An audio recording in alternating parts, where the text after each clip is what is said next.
এবার লন্ডন গিয়েছিলাম, প্রত্যেক বছর 1.5 মাস 2 মাস সময় পাই, কিন্তু আপনারা দোয়া করেছেন এখন পার্লামেন্টে সময় দিতে হয় বেশি, বিদেশের সফর কমে গিয়েছে। 10 দিনের জন্য গিয়েছিলাম, ওরা আমাকে একটা ডায়েরি দিল, সেই ডায়েরিটার ভিতরে ডিজিটাল ডায়েরি, এই ডায়েরির মধ্যে তারা বলল যে এরকম, এই যে কাগজটা আপনারা দেখতে পাচ্ছেন, এই রকমের কাগজের 10 লক্ষ পাতা লিখতে যত কাগজ লাগে, এরকমের 10 লক্ষ পাতার লেখা ছোট্ট এই ডায়েরিটার মধ্যে ঢুকাই দেওয়া যায়, 10,000 টেলিফোন নাম্বারের মেমোরিতে তুলে দেওয়া যায়। এটা হচ্ছে লেটেস্ট আবিষ্কার। কিন্তু আল্লাহ পাক মানুষের যে ব্রেনটা তৈরি করলেন, পৃথিবীতে যা আছে এ সব কিছু একটা মানুষের ব্রেনের মধ্যে, সমস্ত তথ্য, সমস্ত ফ্যাক্টস মানুষের মেমোরির ভিতরে ঢুকাবার পরেও আরো লক্ষ লক্ষ জায়গা বাকি থেকে যাবে, শূন্য থেকে যাবে, যা পূরণ হওয়ার নয়। এত বিশাল মেমোরি আল্লাহ পাক তার মানুষের মাথার মধ্যে তৈরি করে দিয়েছেন। সুবহানাল্লাহ বিহামদি। দেখুন অবস্থাটা কি, আল্লাহ তার মানুষকে কিভাবে, রব কাকে বলে, রব কারে বলে, সুবহানাল্লাহ বিহামদি। চোখের সামনে রাস্তা দিয়ে চলতে গিয়ে চোখের সামনে সাপ দেখলেন, চোখ দেখার কাজ করেছে, চোখ কি করেছে, দেখার কাজ করেছে। এখন কি করবেন, চোখ কিন্তু দেখে বসে থাকে নাই, চোখ দেখা মাত্রই ট্রান্সমিট করেছে ব্রেনকে, ব্রেন সাথে সাথে অ্যাকশন নিতে বলেছে হাতকে আর পাওকে, হাতে লাঠি থাকলে পিটাও, লাঠি না থাকলে পাকে বলেছে দৌড় মারো। এই যে সাপ দেখলো, চোখ এটাকে পাঠাই দিল ব্রেনকে, ব্রেন পাঠাই দিল অ্যাকশনে হাতে আর পায়ে। এতে কিন্তু 1 সেকেন্ড সময় লাগে নাই, 1 সেকেন্ডের কয়েক লক্ষ ভাগের 1 ভাগের ভিতরেই মানুষ অ্যাকশনে এসে গিয়েছে। সুবহানাল্লাহ। এর নাম হচ্ছে রব। এর নাম কি? রব। তার অফুরন্ত সৃষ্টি, অফুরন্ত সৃষ্টি। মানুষের হার্ট তৈরি করেছেন, চোখ তৈরি করেছেন।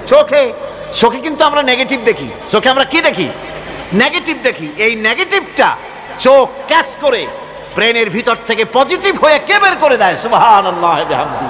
কানে অসংখ্য শব্দ শুনি, কিন্তু কোন শব্দ তো জড়ায় যায় না। অসংখ্য শব্দ আমরা শুনি, যেমন রেডিও ঘুরাচ্ছেন, 9 ব্যান্ড রেডিও অথবা এর থেকেও বেশি ব্যান্ডওয়ালা রেডিও। আপনি যখন ঘুরাচ্ছেন কোন সেন্টার ধরার জন্য, অনেক সময় 4-5টা সেন্টার জড়ায় যায় না, জড়ায় কিনা, 4-5টা সেন্টার জড়ায় যায়, সর্বনাশ হয়ে যায়, কোনটা থেকে কোনটা শুনবেন। তো এইরকম করে আপনার কানের ভিতরে শব্দগুলি সব জড়াইয়া পাকাইয়া আপনার কানের মধ্যে একটা বিশ্রী আওয়াজ সৃষ্টি করে দিতে পারত। কে? স্তরে স্তরে শব্দগুলিকে শোনার ব্যবস্থা করেছে। আপনার জিহ্বার ভিতরে হাজারো রকমের স্বাদ গ্রহণ করার জন্য একটা জিহ্বায় এতগুলি টেস্ট নেওয়ার ক্ষমতা কে তৈরি করে দিলেন? আল্লাহ রাব্বুল আলামিন। সুবহানাল্লাহ বিহামদি। তিনি হচ্ছেন রব, যিনি মানুষের প্রতিপালন সৃষ্টি করেন এবং প্রতিপালন করেন, এমনি এমনি ছেড়ে দেন। এরপরে মানুষের সব প্রয়োজন তিনি মিটিয়েছেন। মানুষের জীবন ধারণের জন্য সব থেকে বড় প্রয়োজন পানি। সবচেয়ে বড় প্রয়োজন কি? পানি। জোরে কোন কি? পানি। এছাড়া জীবন বাঁচবে না। আমরা দেখতে পাই সমুদ্র ভরা পানি মজুদ আছে। লক্ষ্য করেন, সমুদ্র ভরা পানি মজুদ আছে, নদী খাল বিল ভরা পানি মজুদ আছে, কিন্তু এটাই তো যথেষ্ট নয়। রব হচ্ছেন তিনি, যিনি এই বিশাল বিশাল পানির মজুদ থেকে বাতাসকে যিনি বলেন, যিনি প্রতিনিয়ত বাষ্পীয় আকারে পানিগুলিকে সমুদ্র থেকে উত্থিত করেন, পানিগুলিকে উত্থিত করেন মহাকাশী। আল্লাহ পাক বলেন, আল্লাহুল্লাযী আরসালার রিয়াহা ফাতুসিরু সাহাবা। বাষ্প হয়ে পানিগুলি আকাশে উত্থিত হয় এবং মহাকাশে যাওয়ার পর এই পানিগুলি, লবণাক্ত পানিগুলি আল্লাহর মেশিনে সেগুলি মিষ্টি হয়ে যায়। জোরে কোন সুবহানাল্লাহ। পানিগুলি মিষ্টি হয়ে গেল। ওই মিষ্টি পানি আল্লাহ রাব্বুল আলামিন নাজিল করে দিলেন। এবার বৃষ্টি কণা কণা হয়ে পড়লো, ফোঁটা ফোঁটা বৃষ্টি। আল্লাহ খুঁজে দেখলেন বৃষ্টির ফোঁটাগুলি পৃথিবীর প্রতিটি কণা তালাশ করে তৃষ্ণার্ত কণাগুলিকে আল্লাহ পাক ভিজায় দিলেন। সেই জন্য তার নাম হলো রব। তিনি হচ্ছেন রব, প্রয়োজন মিটান। পানি সবচেয়ে প্রয়োজন বেশি, সেই পানি আল্লাহ পাক এভাবে সরবরাহ করলেন। জমিনের চারিদিকে নদী নালা রেখেছেন, জমিনকে আর্দ্র করেছেন, জমিনের ভিতরের পানি মিষ্টি করেছেন। টিউবওয়েল মারলে পরে, পাম্প করলে পরে ভিতর থেকে মিঠা পানি আল্লাহ পাক বের করে দেন, সুবহানাল্লাহ। এই মিষ্টি পানির ব্যবস্থা করেছেন। এরপরে তিনি ওই আল্লাহ পাক মিষ্টি পানির ব্যবস্থা করে বৃষ্টির মাধ্যমে পৃথিবীতে ফসল উৎপাদনের ব্যবস্থা করে দিলেন। পাক কোরআনে কারীমের মধ্যে বলেছেন, ওয়াজআলনা মিনাল মাই কুল্লা শাইইন হাই। পানি দ্বারাই আমি সব বস্তুকে সজীব রাখি। এর নাম হচ্ছে রব। প্রতিপালনের পদ্ধতি কি সুন্দর করে তিনি প্রতিপালন করছেন, কি সুন্দর করে তিনি পশু পক্ষীগুলিকে তাদের আহার জোগাড় করছেন, প্রতিপালন করছেন। তিনি রব। মানুষকে সৃষ্টি করেছেন, আমাদেরকে সৃষ্টি করেছেন, সব প্রয়োজন মিটাইছেন, সুবহান, সকল প্রয়োজন মিটিয়েছেন, একটা জিনিস বাদ রাখেন না। আমাদের মুখে দাঁতের দরকার ছিল, মায়ের পেট থেকে দাঁত নিয়ে আসিনি। মায়ের পেট থেকে আসার পরে আমাদের খাবারের দরকার ছিল। লক্ষ্য করেন রব কারে বলে, লক্ষ্য করুন। মায়ের পেটের মধ্যে যখন ছিলাম, ওখানে কোনো রোগের জীবাণু ঢুকতে পারে নাই। ফি করারিম মাকিন, একটি সুরক্ষিত জায়গায় আল্লাহ রাব্বুল আলামিন বাচ্চাকে রেখেছেন, যেখানে কোনো সর্দি হবে না, জ্বর হবে না, সর্দি হবে না, ব্রঙ্কাইটিস হবে না, ডায়াবেটিস হবে না, প্রেসার হবে না। মায়ের পেটের মধ্যে বাচ্চাকে এমন জায়গায় আল্লাহ যত্ন করে রেখেছেন। এই বাচ্চা যখন মায়ের পেট থেকে বেরিয়ে এলো, তখন তার পরিবেশ অত্যন্ত খারাপ। এখানে পলিউশন আছে, এখানে কার্বন ডাই অক্সাইড আছে, এখানে বিষাক্ত হাওয়া আছে, এখানে দূষিত আবহাওয়া রয়েছে। প্রতি মুহূর্তে রোগ তাকে হামলা চালাতেছে। এই রোগের থেকে সে বাচ্চা বাঁচবে কি করে? এজন্য রব্বুল আলামিন তিনি এমন রব, মায়ের বুকের মধ্যে যে খাবার তৈরি করলেন বাচ্চার, ওই খাবারের মধ্যে বাচ্চার ওষুধও আল্লাহ পাক বানায়া দিলেন। মায়ের বুকের দুধ শুধু দুধ নয়, এটা ওষুধ, সুবহানাল্লাহ। এটা খাদ্য, এটা ওষুধ, এটা ভিটামিন, এটা ক্যালসিয়াম, এটা কার্বোহাইড্রেট, যা দরকার বাচ্চার জন্য সব আল্লাহ মায়ের দুধের মধ্যে দিয়ে দিলেন। যতক্ষণ বাচ্চা পেটে ছিল দুধ ছিল ঘন, যখন বাচ্চা মায়ের পেট থেকে বেরিয়ে এলো দুধটা হয়ে গেল পাতলা। এই পাতলা দুধটা খাবে, ওষুধ আছে এর মধ্যে, ভিটামিন আছে, খাইতে যেন বিস্বাদ না হয়, একটু মিষ্টি দিয়ে দিলেন আল্লাহ, যাতে বাচ্চা মুখ ফিরায় না নেয়, সেজন্য খাইতে চায়।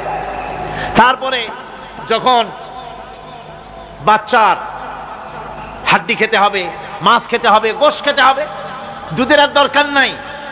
তার শরীরের ভিতরে রেজিস্ট্যান্স, রোগ প্রতিরোধক শক্তি তৈরি হয়েছে। এখন আরো ভালো খাবার দরকার। আল্লাহ রাব্বুল আলামিন মায়ের দুধকে শুকায় দিলেন, চুষলো আর পাওয়া যাবে না, দুধ শুকায় গেছে। এখন বাইরের খাবার খেতে হবে। আসছিল যখন মুখে দাঁত ছিল না, বাইরে যখন এলো দাঁতের যখন দরকার হলো, কোন আল্লাহর বান্দা কি আল্লাহর কাছে দরখাস্ত করেছেন যে আল্লাহ আমার কয়েকখান দাঁত দাও, দাঁত ছাড়া আমি চাবাই কেমনে? এই সবগুলি দাঁত কে সেট করে দিলেন? রব্বুল আলামিন দাঁতগুলিকে সেট করে দিলেন। মুখের মধ্যে দাঁত এসে গেল।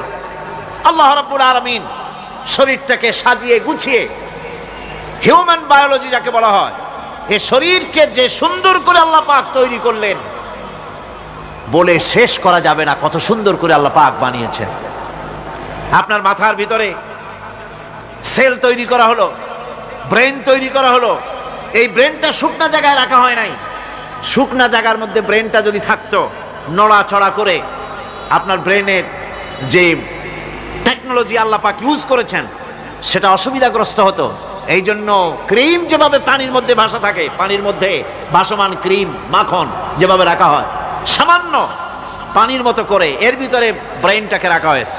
এই ব্রেনের ভিতরে, ব্রেন হচ্ছে পৃথিবীতে কম্পিউটার, আজকের পৃথিবীর শ্রেষ্ঠ আবিষ্কার। কিন্তু মানুষের মাথায় যে কম্পিউটার আল্লাহ পাক দান করেছেন, এই কম্পিউটারের সামনে দুনিয়ার কম্পিউটার এতিম। বৈশিষ্ট্যের দিক থেকে পানির রয়েছে অনেক গুণ, আশ্চর্য গুণ। পৃথিবীর ৭৫% হচ্ছে পানি।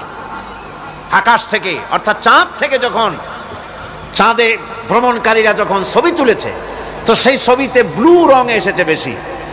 সবুজ এসেছে কম, সবুজ হলো গাছপালা, আর ব্লু হচ্ছে পানি, সমুদ্রের পানির রং হচ্ছে নীল। মানুষের শরীরের ভিতরে 60% পানি, গাছের মধ্যে রয়েছে পানি, পানি ছাড়া পৃথিবীর বাঁচার কোনো পথ নাই। আবার দেখেন, প্রচন্ড শীতের কারণে, ঠান্ডার কারণে যেসব এলাকায় তাপমাত্রা হিমাঙ্কের নিচে এসে যায়, সেই সব দেশে সমুদ্রের পানি আর দরিয়ার পানিগুলি বরফ হয়ে যায়।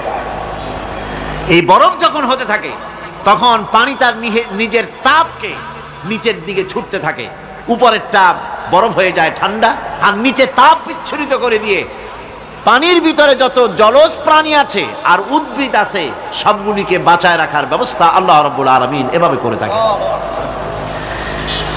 এবার আল্লাহ রাব্বুল আলামিন বলছেন, এই পানি ছাড়া মানুষ বাঁচে না, প্রাণী বাঁচে না। পানি এমন এক জিনিস, এমন এক নিয়ামত আমি দান করলাম। আল্লাহ পাক বলেন, কুল আরাআইতুম ইন আসবাহা মাউকুম গাওরান ফামান ইয়াতিকুম বিমাইন মাইন। বলো দেখি, সবে শুকাইয়া যদি যায় এই জমিনের পানি, তাহলে হেথায় তটনির ধারা কে দিবে সবারে আনি। এই পৃথিবীর নদী নালা খাল বিল জমিনের আভ্যন্তরীণ দিকে পানিগুলি যদি আমি আল্লাহ রাব্বুল আলামিন শুকায় দেই, তাহলে আমি আল্লাহ ছাড়া এমন কে আছে যে নতুন করে আবার পানির আমদানি করে দিতে পারে? আছে কেউ? আজ পানির শূন্যতা আমাদের দেশে দেখা যাচ্ছে, পানি আস্তে আস্তে কমে যাচ্ছে, আস্তে আস্তে পানি শেষ হয়ে যাচ্ছে। কি কারণে শেষ হচ্ছে এবং কি হলে পানি পাওয়া যাবে পরে বলা যাবে ইনশাআল্লাহ। তো জীবন ধারণের জন্য যেমন পানির প্রয়োজন, জীবন ধারণের জন্য তেমন বাতাসেরও প্রয়োজন। পানি ছাড়া তো কিছু সময় চলতে পারে, পানি এবং খাদ্য ছাড়া কিছু সময় চলতে পারে, কিন্তু বাতাস ছাড়া তো এক মুহূর্ত চলে না, ঠিক কিনা? বোঝেন কিনা কথা? বাতাস ছাড়া এক মুহূর্ত চলতে পারে না। অথচ আল্লাহ রাব্বুল আলামিন এই বাতাস দিয়ে গোটা আকাশকে, শূন্য জায়গাগুলি বাতাস দিয়ে ভরে রেখেছেন, যাতে করে কারো বাতাসের কোনো অসুবিধা না হয়, শ্বাস করতে কোনো কষ্ট না হয়। প্রাণী জগৎকে বাতাস দিয়ে বাঁচিয়ে রাখার জন্য আল্লাহ পাক মহাশূন্যকে এভাবে সব এলাকা বাতাস দিয়ে ভরে রেখেছেন। এই জন্য তার নাম হচ্ছে রব। এটাই হচ্ছে রুবুবিয়তের নমুনা। আমার ভাইয়েরা, আল্লাহ রাব্বুল আলামিন পানি দিলেন, বাতাস দিলেন, খাদ্যের ব্যবস্থা করে দিলেন। শস্য শ্যামল এলাকায় আল্লাহ পাক সব জায়গাগুলিতে শস্য শ্যামল হোক অথবা উষর ধূসর মরুভূমি হোক, সারা পৃথিবী জুড়ে আল্লাহ রাব্বুল আলামিন খাবারের দস্তরখান বিছায় রেখেছেন। ওয়ামা মিন দাব্বাতিন ফিল আরদি ইল্লা আলাল্লাহি রিজকুহা। এই পৃথিবীর বুকে এমন কোন বিচরণশীল জীব নাই যেই জীবের রিজকের দায়িত্ব আমি আল্লাহ আমার নিজ হাতে গ্রহণ করি নাই। জোরে বলেন সুবহানাল্লাহ। সব রিজেক আমি ছড়াই রেখেছি বিশ্বজুড়ে সর্বত্র। আল্লাহ পাক বলছেন, ফালইয়ানজুরিল ইনসানু ইলা তাআমিহি আন্না সাবাবনাল মাআ সাব্বা সুম্মা শাকাকনাল আরদা শাক্কা ফাআমবাতনা ফিহা হাব্বা। আল্লাহ পাক বলছেন, মানুষের উচিত নিজ খাদ্যাদির দিকে লক্ষ্য করা, নিজের খাদ্যের দিকে লক্ষ্য করা। যেহেতু এই খাদ্য প্রতিদিন তার সামনে আসে, এদিকে তার লক্ষ্য করা উচিত। আমি কিভাবে, আমি প্রথমে জমিনের উপরে পানি বর্ষণ করি, পরে জমিনকে দীর্ণ বিদীর্ণ করি, এরপরে জমিনের ভিতরে উর্বরা শক্তি আমি দান করি। কে বলতেছেন এ কথা? আল্লাহ পাক বলছেন। এরপরে আমি নানান জাতের ফসল ফলন তোমাদের জন্য আমি দান করে দেই। খাদ্যের দিকে নজর করতেই জন্য আল্লাহ পাক বলেছেন, মানুষ চতুর্দিক থেকে তো চোখ ফিরাতে পারে, মুখ ফিরাতে পারে, কিন্তু খাদ্যের দিকে তার নজর করতেই হয়। সকালে, দুপুরে, বিকালে, রাত্রে সব সময় তার সামনে খাবার আছে। আল্লাহ পাক বলেন, খাবারের দিকে একটু নজর করো, কেমন ভাবে কি সুন্দর করে খাবারগুলি তৈরি করে দিয়েছি। শুরু কিভাবে হলো?